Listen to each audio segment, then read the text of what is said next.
Welcome to mass TV. Kakinada నుంచి పశ్చిమ ఆఫ్రికాకు పీడీఎస్ బియ్యాన్ని అక్రమంగా తీసుకెళ్తున్నారనే సమాచారంతో రాష్ట్ర ఉప ముఖ్యమంత్రి పవన్ కళ్యాణ్ కాకినాడ యాంకరేజ్ పోర్టును పరిశీలించారు. బార్జ్లో 645 బియ్యానికి సంబంధించి శాంపిల్స్ ను తీశారు.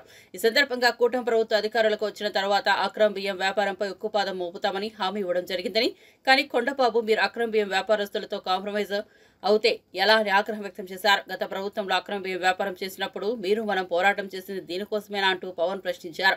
అక్రమ బియ్యం వ్యాపారంపై కొండబాబు అసెంబ్లీలో మాట్లాడినంత మాత్రాన సరిపోదని వాస్తవ పరిస్థితిపై చర్యలు తీసుకోవాలన్నారు.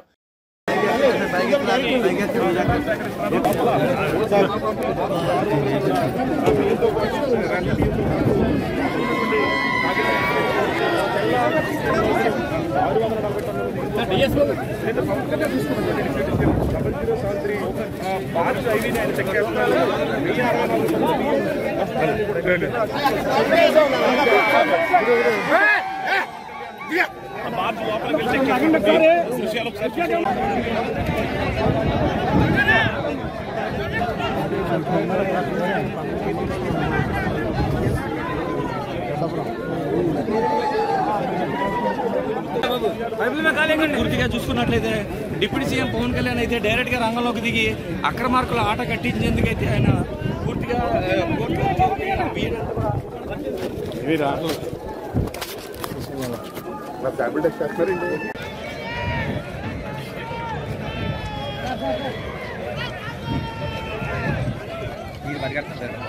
పరిగెడుతున్నారు.